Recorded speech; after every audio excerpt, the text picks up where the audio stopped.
Ésaïe, chapitre 40, que nous avons lu. Il est écrit ceci, verset 27. Pourquoi dis-tu Jacob? Pourquoi dis-tu Israël? Ma destinée est cachée devant l'Éternel. Mon droit passe inaperçu devant mon Dieu. Pourquoi dis-tu ça?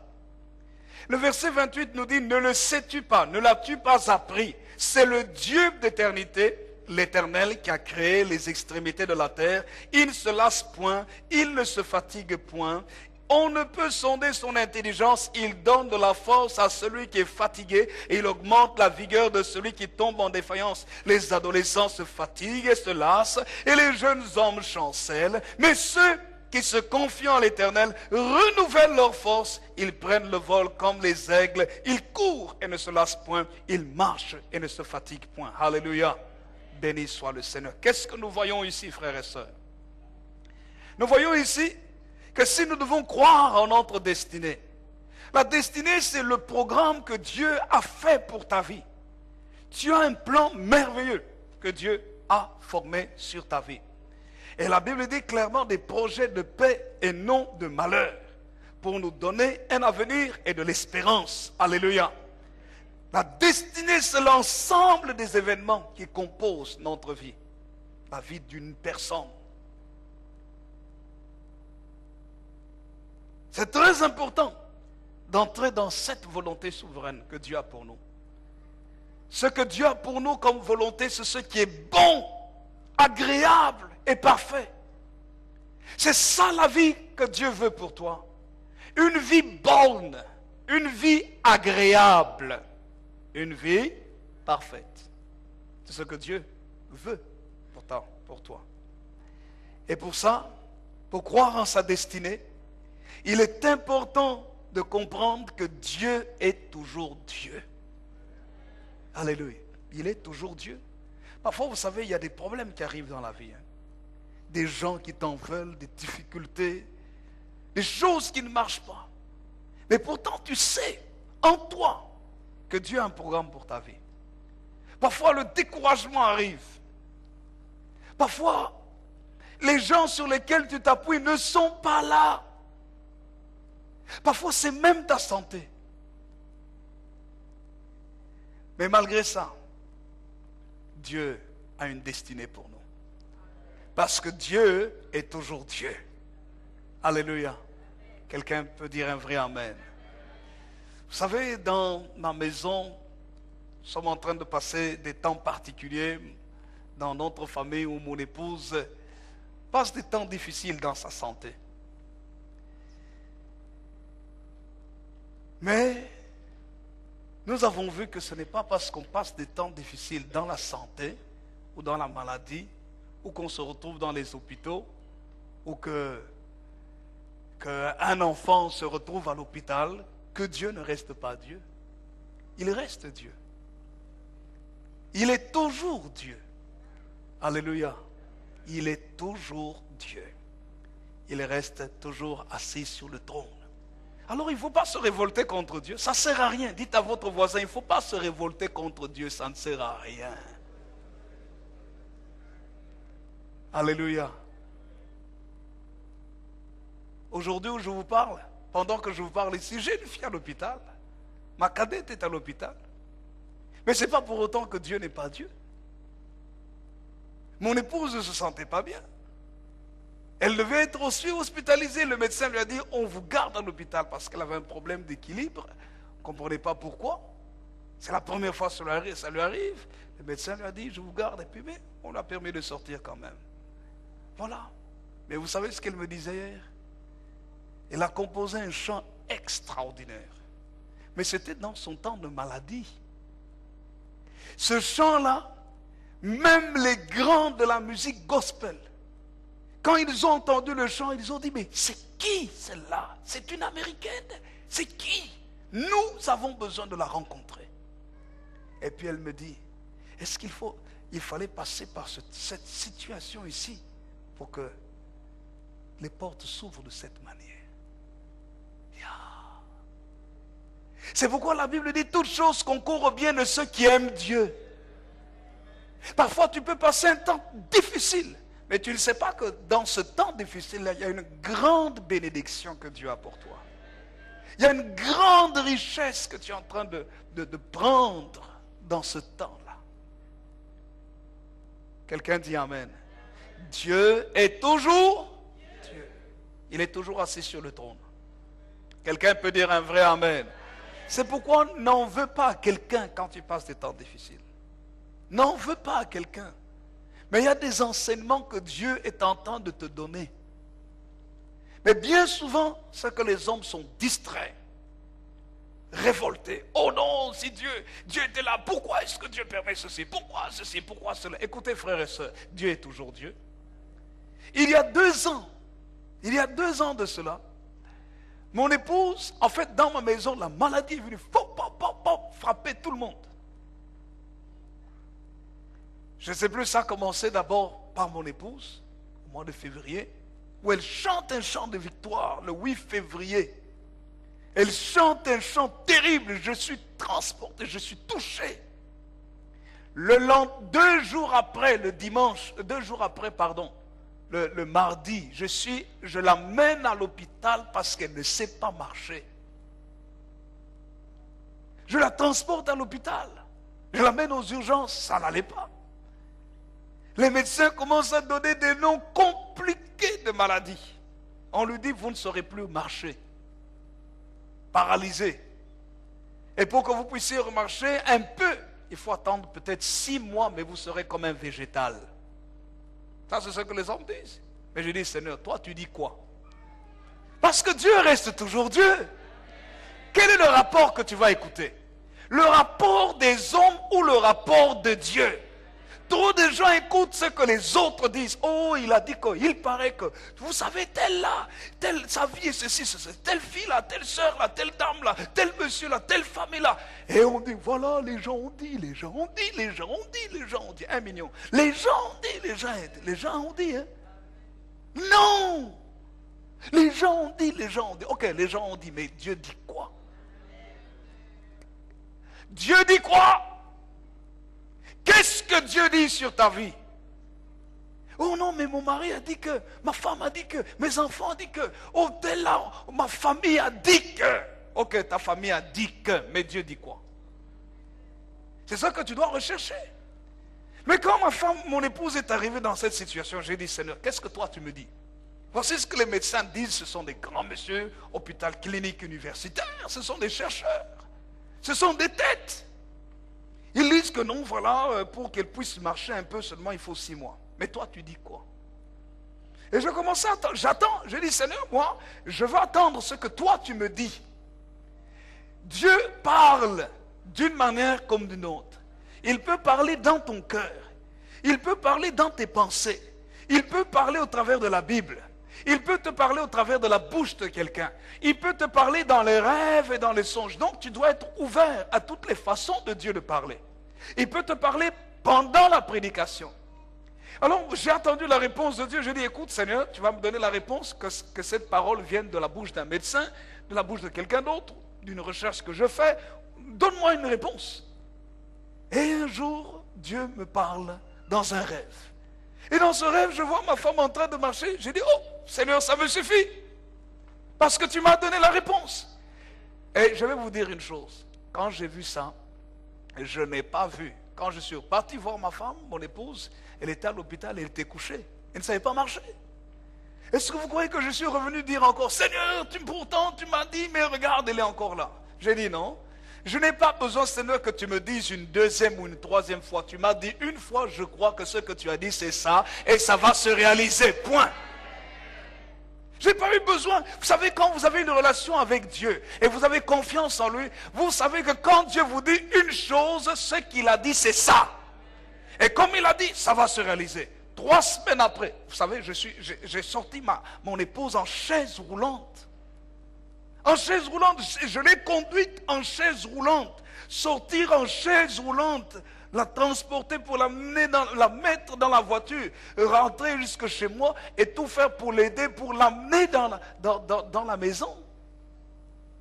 Parce que les médecins disaient, ben écoutez, on ne sait pas ce qu'on va faire, c'est mieux pour vous d'aller vous reposer à la maison, de rester chez vous, parce qu'on ne sait pas ce qu'on va faire. 3 semaines après, on rentre chez le médecin, il est en train de marcher.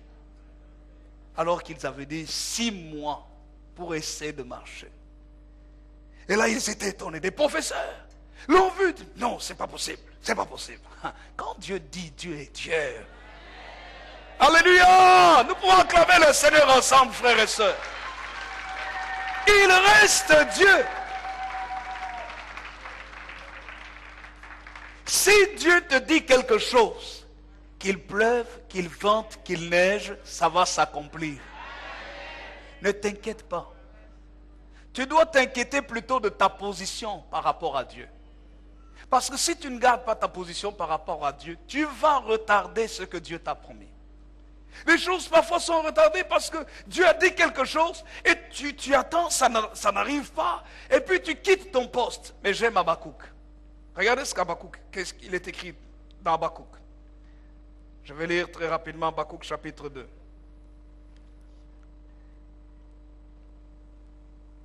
Le prophète Habakkuk, c'est juste après Naoum, c'est ce qu'on appelle les petits prophètes.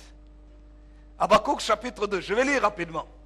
J'étais à mon poste et je me tenais sur la tour. Je veillais pour voir ce que l'Éternel me dirait et ce que je répliquerais après ma plainte.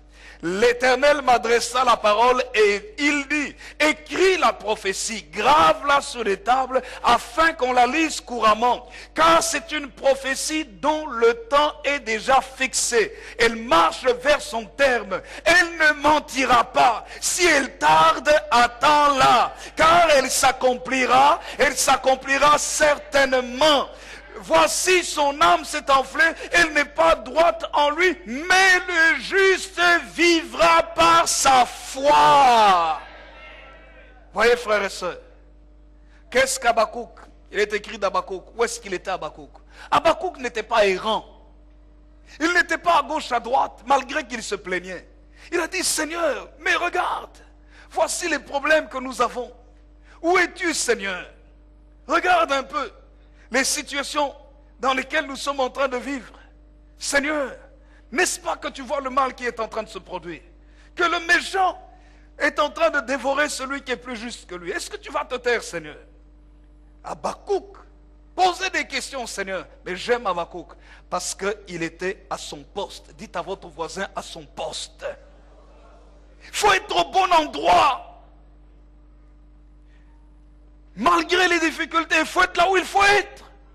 Je vous ai dit, frères et sœurs, mon épouse, la maladie la frappe.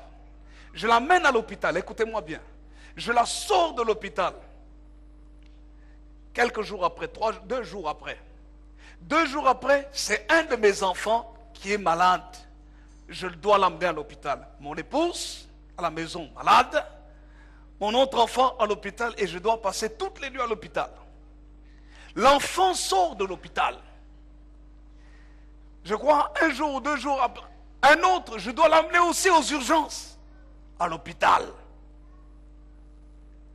Donc toute une série de situations compliquées qui se produisent. Mais vous savez quoi? Tous ces jours-là, que mon épouse était malade, mes enfants étaient malades, que dans la famille, j'ai eu un décès dans la famille, un oncle qui est décédé. Après cela, c'est notre feu, Papa Kabouma, qui était décédé. Donc tout s'est succédé dans la même période. Concentration de difficultés. Mais je suis pasteur. Est-ce que vous m'avez vu rater un seul culte? Aussi bien pendant la semaine que le dimanche? Non. Mais pourquoi? Mais parce que Dieu reste assis sur le trône. Si Dieu est assis sur le trône, il contrôle les situations, même les difficultés, il les maîtrise. Quelqu'un dit un vrai amen. Vous m'avez vu ici me plaindre en disant, mais moi je sers le Seigneur. Rien du tout. Vous m'avez vu me plaindre auprès de vous les mamans en disant, les mamans, vous ne passez même pas chez moi. Mon épouse est là. Je ne vous ai pas dit ça. Hein? Je me débrouillais dans ma maison. J'étais papa et maman en même temps.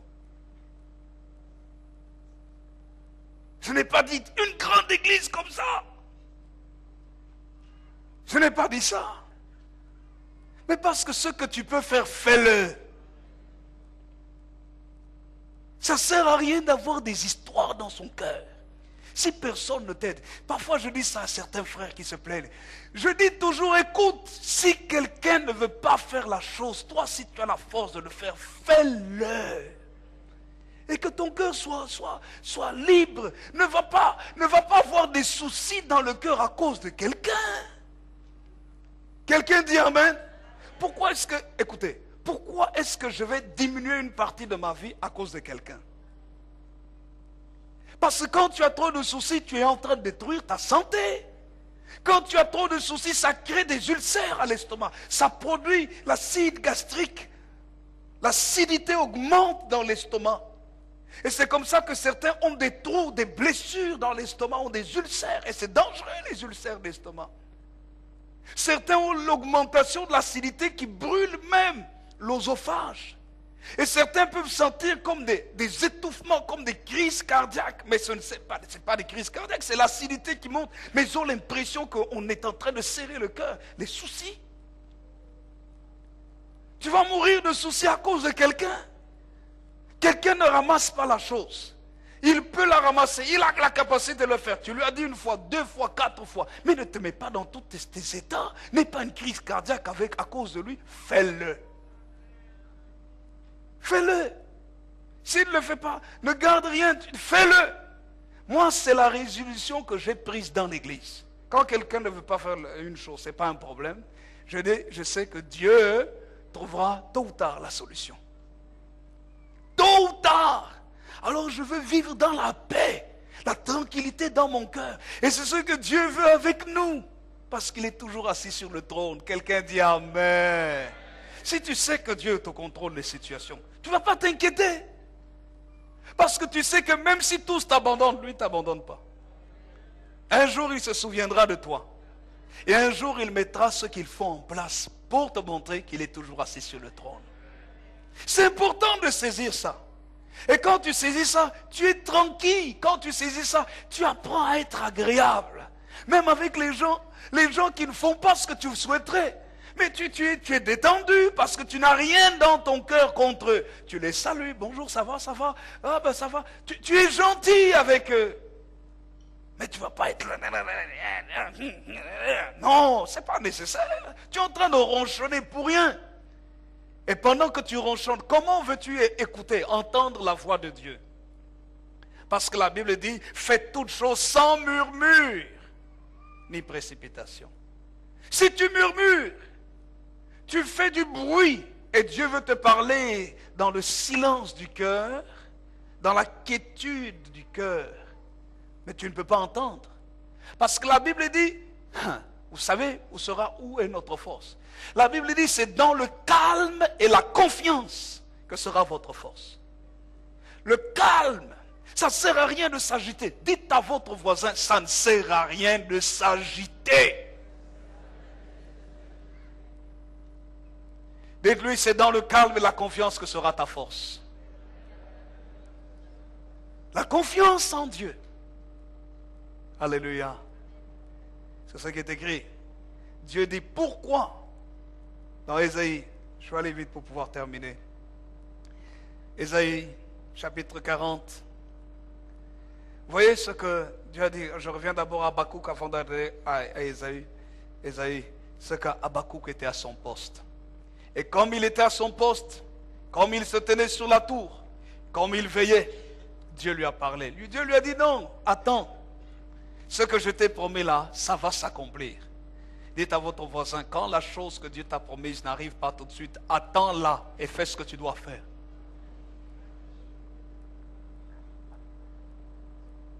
Attends-la.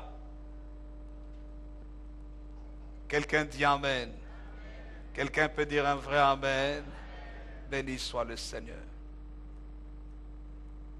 Quelles sont les promesses que Dieu t'a faites? Elles vont s'accomplir. Tôt ou tard. Parce qu'il est toujours Dieu. Mais il faut que tu sois sûr que ces promesses-là, c'est Dieu qui te les a faites. Pas toi-même, pas ton propre cœur, pas tes propres sentiments, pas tes propres émotions, pas tes propres envies. Et pour que tu sois sûr que c'est Dieu, tu dois te soumettre à Dieu. Tu dois te soumettre à sa parole. aux principes qui sont écrits dans la Bible. Tu dois te donner entièrement à lui. Tu dois prier, tu dois jeûner. Tu dois lui obéir. Et quand tu pries, tu jeûnes, tu obéis à la parole de Dieu, tu vas voir, tu vas distinguer maintenant entre ce qui vient de toi et ce qui vient de Dieu. Ce qui vient de Dieu se réalise toujours. Ce qui vient de Dieu ne donne pas la gloire à l'homme et rend toujours la gloire d'abord à Dieu.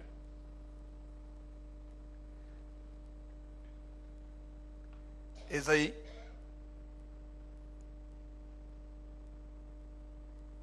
chapitre 40.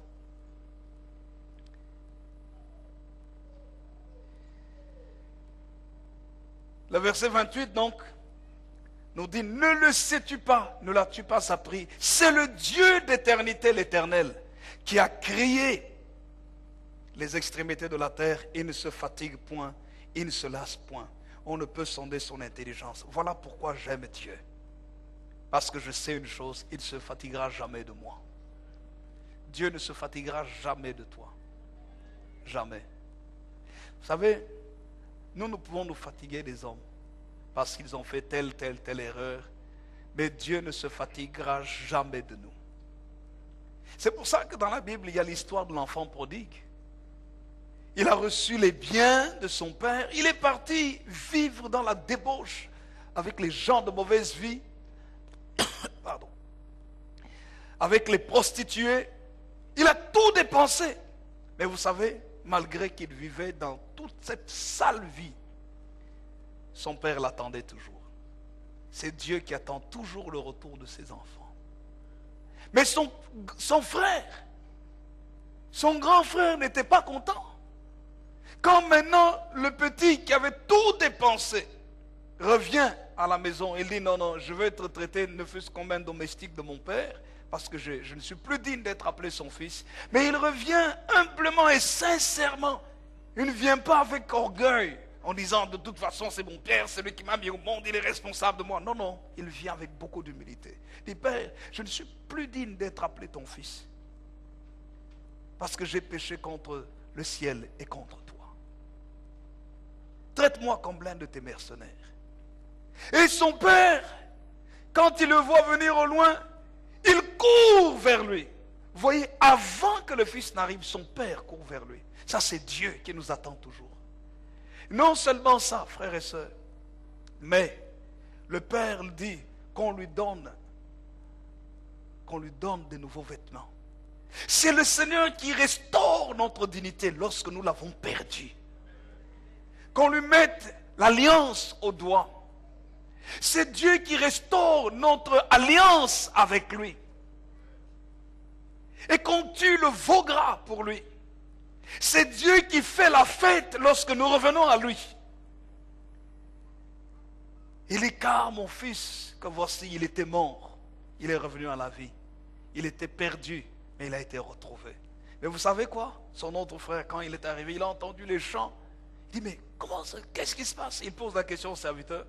Et les serviteurs lui disent: non, ton père a tué le veau gras parce que ton frère est de retour. Oh, son frère-là n'était pas content. Il vient vers le père, il dit: mais père, moi, depuis toutes ces années, je te sers fidèlement. Je n'ai jamais rien fait de mal.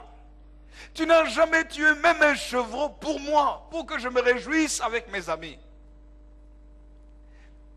Mais ton fils, celui qui a dépensé ton bien chez les prostituées et les gens de mauvaise vie, voici ce que tu fais. Tu tues le veau gras pour lui. Mais son père qui lui répond, il dit: mais mon fils, tout ce que j'ai ici est à toi. Parce que c'était lui en fait le seul héritier qui restait. Mais il ne savait pas qu'il était héritier. Combien de gens vivent et viennent dans nos églises remplis de jalousie parce qu'on fait du bien à quelqu'un qui a fait du mal, mais ils ne savent pas que c'est eux qui ont la place et la position. C'était le cas du fils aîné. Son père lui dit: mais si tu avais voulu, mais tu aurais pu prendre tout ce que tu voulais, parce que c'est à toi. Mais mon fils, ton frère, qui était mort, est-ce qu'il ne fallait pas qu'on se réjouisse? Parce qu'il était perdu, aujourd'hui il est retrouvé. Il était mort, il est revenu à la vie. Il fallait qu'on se réjouisse. voyez, frères et sœurs, c'est la parabole de l'enfant prodigue. Dieu veut la récupération de ceux qui sont partis même faire les plus grandes bêtises, qui priaient, mais qui sont partis dans la vie de débauche et qui reviennent au Seigneur. Le Seigneur a toujours les bras tendus. Parce que c'est un Dieu d'amour. Nous ne devons pas être comme le grand frère qui dit, ah non, celui-là, c'est là. Non, non. Non. Et nous n'avons pas besoin d'être jaloux. Parce que nous avons notre part aussi.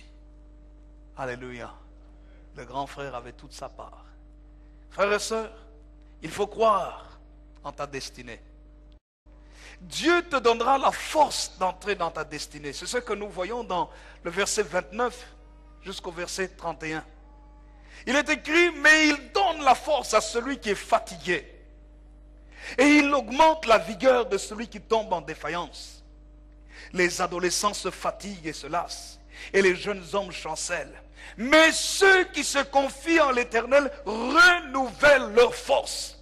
Ils prennent le vol comme les aigles. Ils courent et ne se lassent point. Ils marchent et ne se fatiguent point. Béni soit le Seigneur. C'est pourquoi tous les matins je me mets à genoux, je dis Seigneur, je me confie en toi. Saint-Esprit, remplis-moi de ta force. Seigneur Jésus, remplis-moi de ta vie. Père Céleste, tous tes attributs communicables, donne-les-moi. Je ne veux pas vivre avec ma force, mais avec ta capacité. Je me confie en l'Éternel. Tous les matins, lorsque je me lève, je dis Seigneur, je te remets ma famille, mon épouse, mes enfants, tous ceux que j'aime, toute notre église, tous les membres de l'église, je te les remets entre tes mains, Seigneur, pour que ce que tu dois faire, que tu le fasses. Et frères et sœurs, nous avons une destinée. Dieu te donnera la force d'entrer dans son programme, dans ta destinée. Fais-lui confiance. Quelqu'un dit Amen. Je vais terminer par 3 points.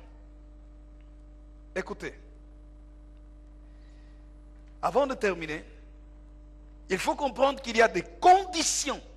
Premièrement, les conditions. Si nous devons croire dans notre destinée, il faut comprendre qu'il y a des conditions pour sa destinée. Quelles sont les conditions, ou je dirais la condition, sine qua non, pour notre destinée? Nous trouvons cela dans l'exemple d'une personne. Et je parlerai ici de 4 types de personnes.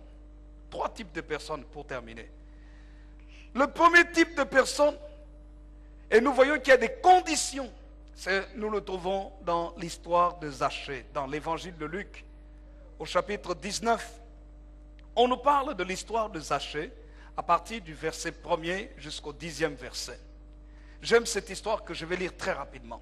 Jésus étant entré dans Jéricho, traversait la ville. Et voici un homme riche appelé Zachée, chef des publicains, cherchait à voir qui était Jésus, mais il ne pouvait y parvenir à cause de la foule, car il était de petite taille.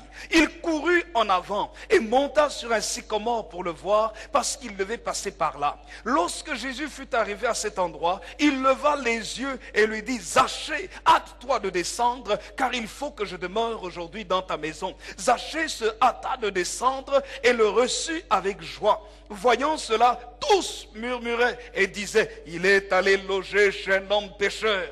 Mais Zachée, se tenant devant le Seigneur, lui dit, Seigneur, voici, je donne aux pauvres la moitié de mes biens. Et si j'ai fait tort de quelque chose à quelqu'un, je lui rends le quadruple. Jésus lui dit, le salut est entré aujourd'hui dans cette maison, parce que celui-ci est aussi un fils d'Abraham. Car le Fils de l'homme est venu chercher et sauver ceux qui étaient perdus. Amen. Oh, c'est extraordinaire. Pendant que les gens voulaient empêcher Zachée à entrer dans sa destinée éternelle, le salut, rencontrer Jésus. Sur la vie terrestre, par rapport à la vie terrestre, il avait réussi, il était riche, il était connu, il était détesté même. Connu mais détesté. Parce qu'il était riche, peut-être qu'il avait escroqué les gens aussi. Mais tout est-il qu'au niveau matériel, il avait l'argent. Mais il avait un handicap, c'était sa taille. Petite taille. Parfois dans la vie, tu peux réussir dans beaucoup de choses et il y a certains domaines où tu ne réussis pas.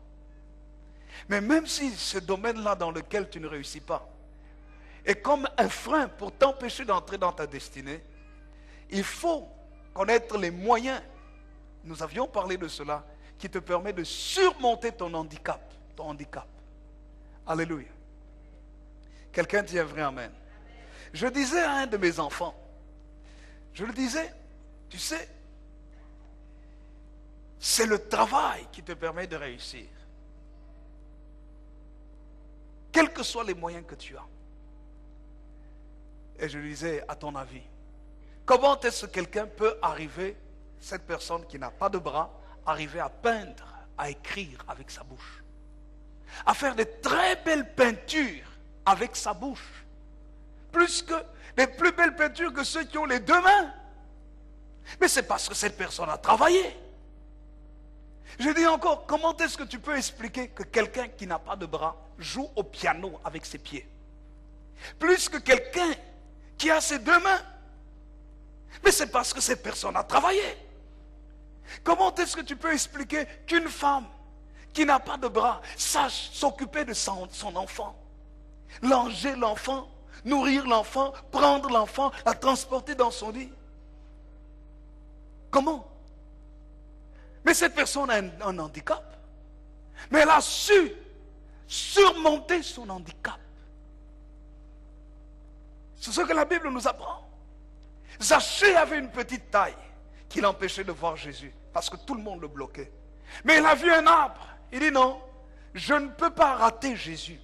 Ça veut dire que dans la vie, si tu veux réussir, tu dois être déterminé. Tu ne dois pas te laisser abattre par ce que tu n'as pas, ou ce qui constitue ton handicap, ou ce qui normalement devrait te freiner. Zachée a dit non, il y a un arbre là. Il est parti, il est monté sur l'arbre, et quand Jésus passait par là, la Bible nous dit que Jésus a dit, Zachée, hâte-toi de descendre parce que j'ai décidé de demeurer chez toi. Qu'est-ce qui nous permet d'entrer dans notre destinée ici? Nous avons parlé des conditions de la destinée. La plus grande condition, la condition des conditions, c'est la présence de Jésus-Christ dans notre vie. Vous savez, quand on est dans le milieu des chrétiens, quand on va parler de la présence de Jésus, on va dire, oui, nous sommes habitués qu'on nous parle de Jésus, qu'on nous parle de Jésus. Oui, Jésus, Jésus, Jésus ici, Jésus là, Jésus là-bas. Mais quel est le résultat dans ta vie? Quel est le résultat? C'est parce que parfois on ne se rend pas compte qu'on parle de Jésus. Mais Jésus n'est pas dans notre vie. Jésus n'est pas dans notre maison. La Bible dit ici, Jésus est en train de partir. Il y avait la foule. La foule crie, oh c'est Jésus, oh c'est Jésus. La foule le touchait, mais oh c'est Jésus, c'est Jésus. Mais dans aucune de leurs maisons, Jésus n'est entré. Il faut que Jésus entre dans ta maison. Tu peux célébrer Jésus, acclamer Jésus, mais s'il n'est pas dans ta maison, rien ne va changer. Tu le connaîtras, tu seras dans le mouvement de la foule comme tout le monde, de la même manière que tu cries, oh Jésus, Jésus, oh il est formidable. De la même manière, quand tu es dans la foule, tu crieras aussi, crucifiez-le, crucifiez-le. C'est ce que la foule avait fait. Mais Zachée qui cherchait à voir Jésus, Jésus est entré dans sa maison. Il dit, aujourd'hui, je veux demeurer dans ta maison, Zachée. Et la Bible nous dit, Zachée lui dit, Seigneur, si j'ai fait quelque chose de mal à quelqu'un, d'abord je donne la moitié de mes biens aux pauvres. Vous voyez la générosité. Il dit, si j'ai fait du tort à quelqu'un, je vais lui rendre le quadruple. C'est la réparation des erreurs.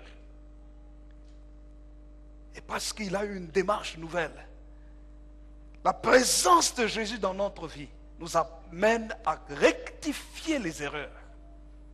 Tu as fait du mal à quelqu'un? Quand Jésus est dans ta vie, tu ne vas pas seulement dire, oh non, aujourd'hui Jésus est dans ma maison. Non, non, non, non. La présence de Jésus change ton comportement. Mais Zachée, pourquoi les gens les haïssaient? Il était collecteur d'impôts. Quand il avait besoin, quand il avait envie d'imposer que les gens payent, mais les gens payaient. S'il voulait leur faire payer encore plus, il le fait payer encore plus. C'est pour ça que les gens le haïssaient. Mais quand maintenant Zachée a rencontré Jésus, que Jésus est venu dans sa maison, c'était différent. Il a dit non, non, non, non, maintenant je ne veux plus avoir de problème avec des gens. Les pauvres là, parfois que je dépouillais, je vais prendre la moitié de mon argent, je vais leur donner, je vais faire du bien aux gens. Si même j'avais extorqué quelqu'un, j'avais roulé quelqu'un, j'avais fait du tort à quelqu'un, je vais lui rendre 4 fois plus. Ça, c'est la réparation. Quand on fait des problèmes à quelqu'un, il faut apprendre à réparer les erreurs. Souvent, on dit non, on prie, j'ai prié, Dieu va faire. Non, non, il y a des choses que Dieu ne fera pas. C'est toi-même qui dois les faire. Quelqu'un dit amen. Quelqu'un peut dire un vrai amen. Tu as fait du mal à quelqu'un. Et puis tu vas seulement, tu pries, oh Seigneur, non, voilà, touche son cœur, arrange son cœur. Mais le Seigneur ne va pas le faire. Va voir la personne. Oh non, Seigneur Jésus, tu es dans ma maison. Oh, je sens l'onction du Saint-Esprit. Tu peux sentir l'onction du Saint-Esprit comme tu veux, mais quand quelqu'un a un problème avec toi, Dieu te responsabilise. Dieu ne va pas régler le problème à ta place. Il te dit, avant de présenter ton offrande, va régler ton problème. Ça veut dire, va voir la personne, dis non, mon frère, ma soeur, j'ai fait du tort, pardonne-moi. Arrangeons le problème. Dites amen. Les conditions, c'est Jésus. Il faut être sûr que Jésus soit dans ta vie. Que dans ta maison, Jésus est là. Dans tes affaires, Jésus est là. Dans ta famille, Jésus est là. Dans ton ministère, dans tout ce que tu fais, il faut que Jésus soit là comme le maître. Zachée a reçu Jésus dans sa maison. Il lui a donné tout ce qu'il voulait. Et qu'est-ce que Jésus a prononcé comme parole? Il a dit, aujourd'hui le salut est entré dans cette maison.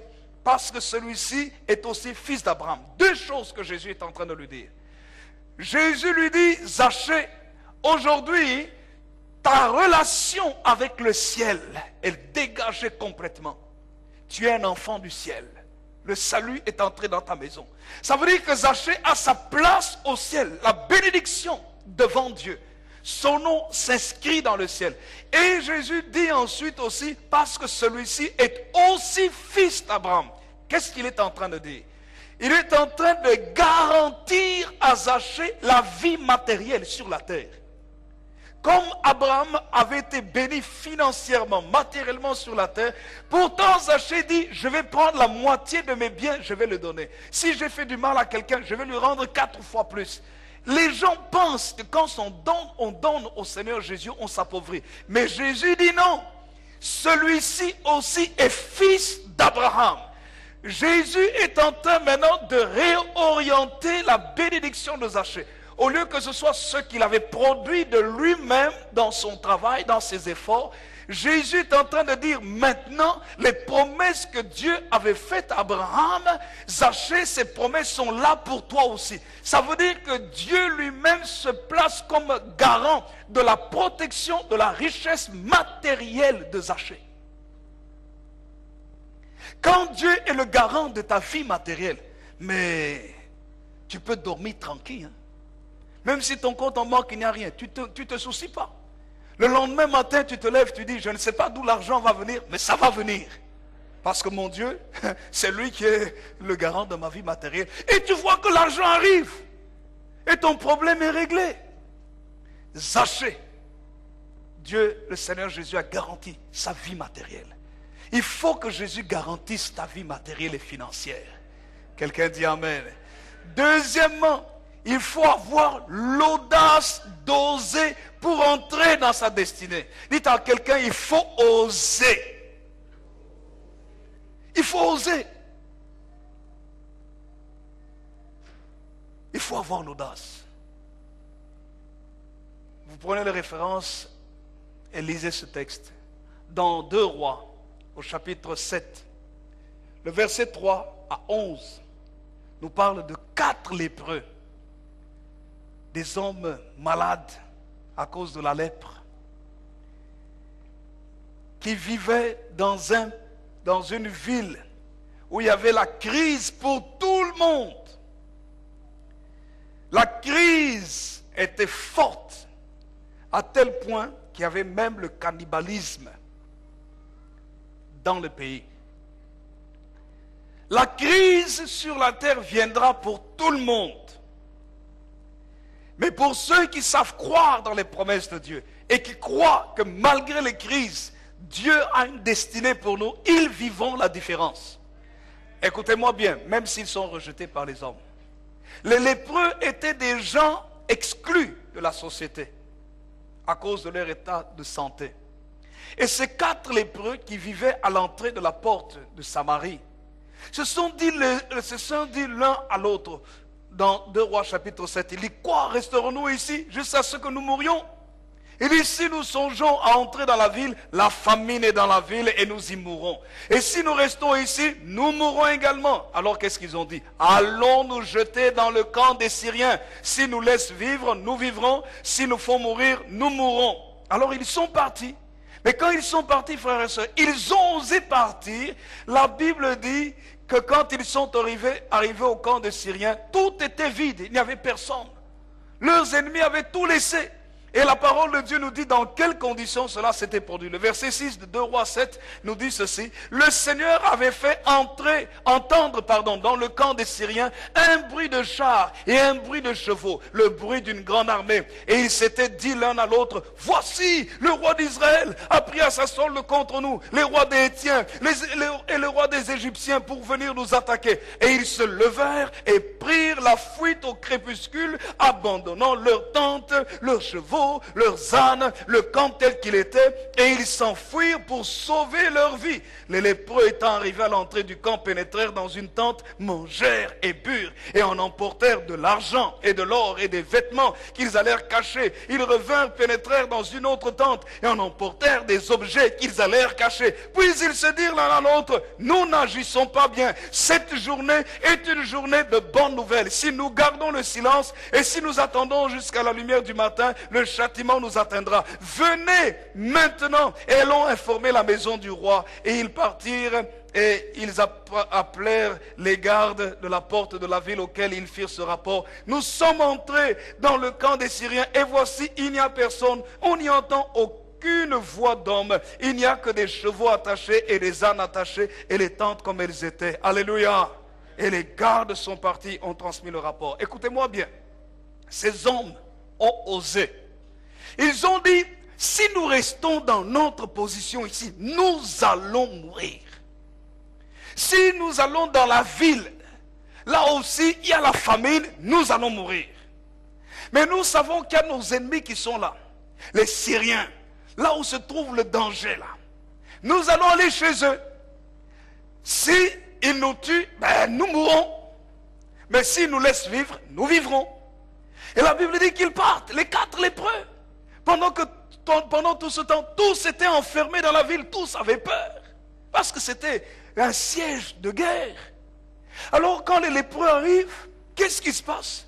Ils constatent que les ennemis qu'ils attendaient à voir ne sont plus là. J'aimerais te dire que certains ennemis que toi tu attends à voir ne sont plus là.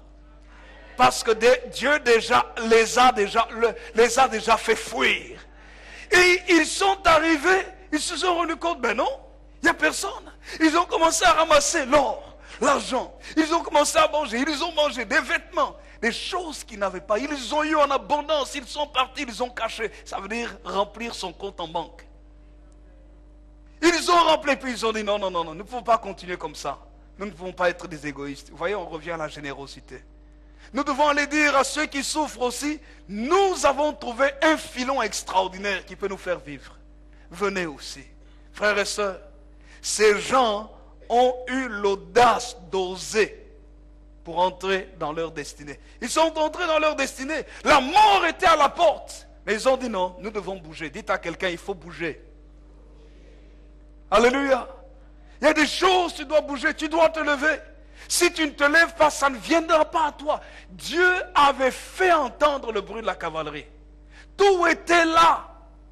Mais il fallait que maintenant les hommes eux-mêmes marchent parce que Dieu avait déjà préparé le terrain. Tu cherches à te marier, mais bouge. Va voir quelqu'un. Parle-lui. Parce que Dieu a déjà préparé le terrain. Fais ce qu'il faut. Tu cherches quelque chose dans tel domaine de ta vie. Lève-toi, bouge. Ose entrer dans ta destinée. Oui, tu vas dire, oui, mais moi je suis lépreux. Je suis rejeté. Non, bouge. Quand c'est ta destinée, le Seigneur a déjà préparé le territoire pour toi. Ce temps ici, c'est un temps où j'aimerais vous dire, vous n'avez pas besoin d'attendre 3 mois. Commencez maintenant. Vous allez voir ce que Dieu est en train de faire. C'est au bout de 3 mois que vous pourrez dire que non, voilà, le Seigneur a fait ceci. Il y a telle chose que Dieu a faite.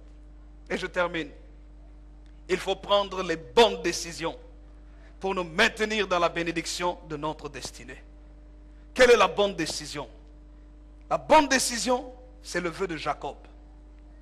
Dans le vœu de Jacob, dans Genèse au chapitre 28, je prêche plus longtemps que d'habitude aujourd'hui. Genèse chapitre 28, il est écrit ceci, voici le vœu de Jacob. Le verset 20 à 22.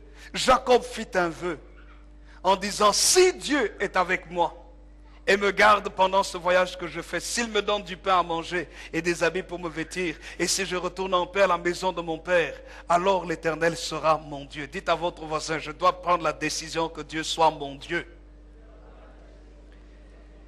Les 7 pierres que je vais dresser pour monument sera la maison de Dieu. Alléluia. Et troisièmement, il dit, et je te donnerai la dîme de tout ce que tu me donneras. C'est construire son autel. Nous venons de passer pendant la semaine le séminaire avec l'évêque Martin Moutier-Bellé qui a parlé sur bâtir l'autel de Dieu. C'était formidable. Si vous n'avez pas pu être là, procurez-vous les DVD. Et frères et sœurs, bâtir l'autel de Dieu. Jacob a décidé de bâtir l'autel de Dieu. Et le résultat, aujourd'hui on parle des 12 tribus d'Israël ou de Jacob. Dieu a béni cet homme. Il est entré dans sa destinée. Prends les bonnes décisions avec le Seigneur. Que Dieu soit ton Dieu. Sois fidèle dans la maison de Dieu. Et bâtis un autel à l'Éternel. Et de grandes grâces seront dans ta vie. Amen. Que le Seigneur bénisse sa parole. Que le Seigneur vous bénisse. Béni soit le Seigneur. Nous allons nous lever ensemble. Et nous allons prier le Seigneur.